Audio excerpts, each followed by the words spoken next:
இன்னைக்கு காலையில திடீர்னு ஒரு 1000 பேர் தமிழக முதலமைச்சருடைய சட்டமன்ற அலுவலகத்துக்கு முன்னாடி முற்றுகை போராட்டம் பண்ணியிருக்காங்க. இவ்வளவு பேர் திடீர்னு எப்படி சேர்ந்தாங்க? எதனால தமிழக முதலமைச்சருடைய அலுவலகத்துக்கு முன்னாடி முற்றுகை போராட்டம் பண்ணியிருக்காங்க? தமிழகத்தோட இன்டெலிஜென்சியா இந்த விவகாரத்துல முன்னெச்சரிக்கையா இல்லைன்னு பல விஷயங்களை பற்றி நாம இப்ப இந்த வீடியோல பார்க்க போறோம். எப்பொழுதும் எதிராசன் வடிவழகு என் இதய தொழுதால் இல்லை எனக்கெதிர் இல்லை எனக்கெதிர் இல்லை எனக்கெதிரே ஸ்ரீமதே ராமானுஜாய நமஹா. தேசியவாதிகள் அனைவருக்கும் வணக்கம். உங்களுக்கு ஒரு நியூஸ் கார்டு போடுறோம் பாருங்க. முதலமைச்சரின் எம்எல்ஏ அலுவலகம் முற்றுகை. சென்னை கொளத்தூரில் உள்ள முதலமைச்சரின் சட்டமன்ற அலுவலகத்தை முற்றுகையிட்டு போராட்டம். மின்வாரியத்தில் கேங்மேன் பணி வழங்கவில்லை என கூறி தமிழ்நாட்டின் பல்வேறு பகுதிகளை சேர்ந்த 1000க்கும் மேற்பட்டோர் முற்றுகையிட்டு போராட்டம். மின்வாரியத்துல கேங்மேன் பணிக்கான தேர்வை எழுதி தேர்வானவர்களுக்கு இப்போ வரைக்கும் வேலை கொடுக்கல அப்படிங்கறதுனால கொதித்தெழுந்த மக்கள் இத மாதிரி ஒரு போராட்டத்தை பண்ணிருக்காங்க.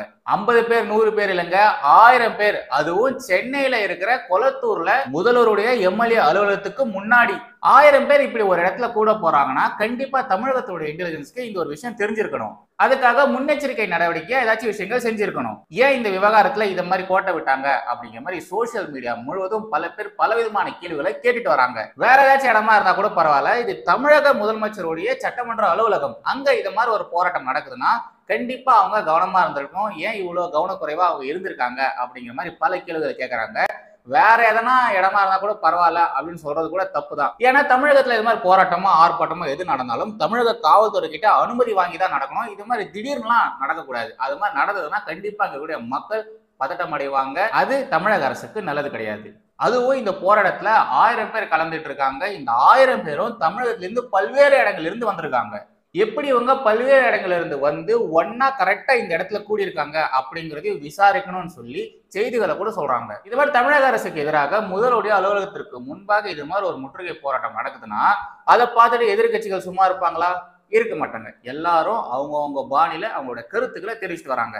ஒரு சில நெட்டிசன்ஸ்கள் என்ன சொல்லியிருந்தாங்கன்னா, ஒரு நாள் இல்ல 2 நாள் ஏமாத்தலாம், எல்லா நாளும் மக்கள் உங்களால ஏமாத்த முடியாது, ஒரு நாள் இல்ல ஒரு நாள் மக்கள் இது மாதிரி கொதித்தெழுந்து உங்ககிட்ட கேள்விகள் கேட்கதான் செய்வாங்க அப்படிங்கிற மாதிரி சொல்லியிருந்தாங்க. இந்த விவகாரத்துல தமிழக பாஜக தலைவர் திரு அண்ணாமலை அவர்கள் கொஞ்சம் டீப்பாவே ஒரு சில விஷயங்கள் சொல்லியிருந்தாரு. அவருடைய ஃபேஸ்புக் பதிவை நாம இங்க சைட்ல போடுறோம் பாருங்க.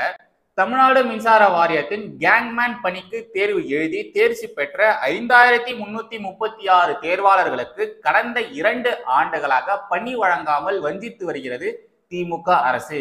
கடந்த 2021ஆம் ஆண்டு ஜூலை மாதம் 21ஆம் தேதி அன்றைய மின்சாரத்துறை அமைச்சராக இருந்த திரு செந்தில் பாலாஜி அவர்கள் விடுபட்ட தேர்வாளர்களுக்கு பணி நியமனம் செய்ய விரைவில் நடவடிக்கை எடுக்கப்படும் என்று உறுதியளித்திருந்தார்.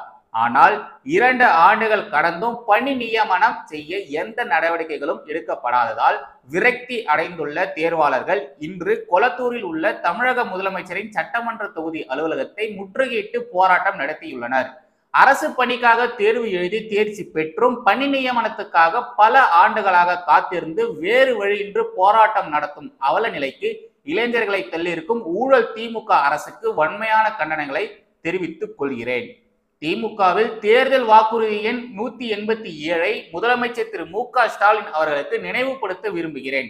அரசு பணிகளில் காலியாக உள்ள 3.5 லட்சம் பணியிடங்கள் நிரப்பப்படும் என்று கூறி ஆட்சிக்கு வந்துவிட்டு 2 வருடங்களாகியும் மின்சார வாரிய தேர்வுகளில் வெற்றி பெற்றவர்களுக்கே பணி நியமனம் செய்யாமல் 5000த்திற்கும் அதிகமான குடும்பத்தினரை வஞ்சித்து வருகிறீர்கள்.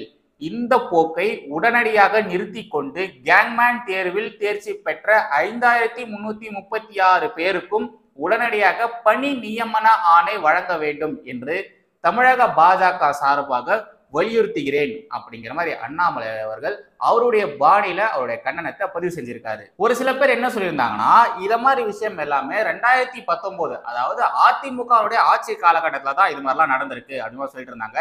பட் அது அப்படி கிடையாது. அண்ணாமலை அவர்கள் என்ன சொல்றாரு, 2021ல தான் இது மாதிரி நடந்திருக்கு, 2 வருஷத்துக்கு முன்னாடி தான் இது மாதிரிலாம் நடந்திருக்கு, 2 வருஷத்துக்கு முன்னாடி தேர்வு எழுதி தேர்ச்சி பெற்றவர்களுக்கு தான் இவங்க பணி நியமன ஆணை வழங்கவில்லை அப்படிங்கிற மாதிரி அண்ணாமலை அவர்கள் சொல்றாரு.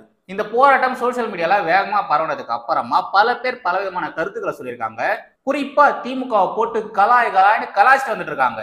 சொந்த மாநிலத்துல நடக்கக்கூடிய பிரச்சனைகளுக்கு இவங்களால சொல்யூஷன் பார்க்க முடியல. அப்படி இருக்கும்போது டெல்லிக்கு இவங்களா அட்வைஸ் தரலாமா அப்படிங்கிற மாதிரி ஒரு சில பேர் கேள்விகள் கேட்கறாங்க. அது மட்டும் இல்லாம தமிழக முதலமைச்சர் திரு ஸ்டாலின் அவர்கள் சமீபத்துல ஒரு மேடையில தமிழகத்தை நாம இப்ப காப்பாத்திட்டோம், இதுக்கப்புறம் நாம இந்தியாவை தான் காப்பாற்றணும் அப்படிமா சொல்லியிருந்தாரு. விச் மீன்ஸ் தமிழகத்துல திமுக ஆட்சி வந்ததுக்கு அப்புறமா நம்ம தமிழகத்தை காப்பாத்திட்டோம், இந்தியாவை காப்பாற்றணும்னா இந்த INDA கூட்டணி, இந்த புள்ளி வச்ச கூட்டணி இருக்கு பாத்தீங்களா, அவங்கள நாம வெற்றி பெற வைக்கணும் அப்படிங்கிற மாதிரி ஒரு கருத்து ஒண்ணு சொல்லியிருந்தாரு. அந்த வீடியோவெல்லாம் ஷேர் பண்ணி தமிழகத்துல நடக்கக்கூடிய பிரச்சனைகளை ஃபர்ஸ்ட் பாருங்க முதல்வரே அப்படிங்கிற மாதிரி இந்த நெட்டிசன்ஸ்கள் கேள்விகளா கேட்டுட்டு வராங்க. அது மட்டும் இல்லாம இன்னொரு மேடையில நம்மளுடைய தமிழக முதலமைச்சர் திரு ஸ்டாலின் அவர்கள் 90% வாக்குறுதிகளை திமுக நிறைவேற்றிட்டாங்க, இந்த 2.5 வருஷத்துல நாங்க கொடுத்த 90% வாக்குறுதிகளை நாங்க நிறைவேற்றிட்டோம் அப்படின்னு சொல்லியிருந்தார் இல்லையா.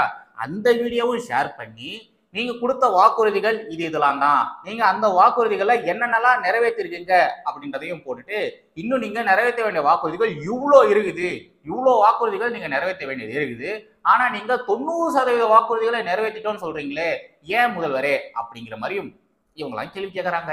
நம்ம அண்ணாமலை அவர்கள் கூட சொல்லியிருப்பாரு பாருங்க, திமுகவின் தேர்தல் வாக்குறுதி எண் 187 முதலமைச்சர் திரு மு க ஸ்டாலின் அவர்களுக்கு நினைவுபடுத்த விரும்புகிறேன் அப்படின்ட்டு. 187வது வாக்குறுதியை இன்னும் நீங்க நிறைவேற்றல அப்படிங்கறதுதான் அண்ணாமலை அவர்கள் இப்படி சொல்லியிருக்காரு. தினம் புது புது பிரச்சனைல திமுக மாட்டில் முழிக்கிறாங்க பாவம், இவங்க என்ன பண்ண போறாங்கன்னு தெரியல. இவ்வளவு பிரச்சனைகளுக்கு மத்தியில 2024ஆம் ஆண்டு வரக்கூடிய அந்த தேர்தலில் எப்படி உங்களுடைய கூட்டணி வின் பண்ண போகுது, அது மட்டும் இல்லாம 2026ல வரக்கூடிய தேர்தலில் திமுக மறுபடியும் வின் பண்ணுவாங்களா அப்படிங்கிறதையும் நாம பொறுமையா பொறுத்து வந்து பார்க்கலாம்.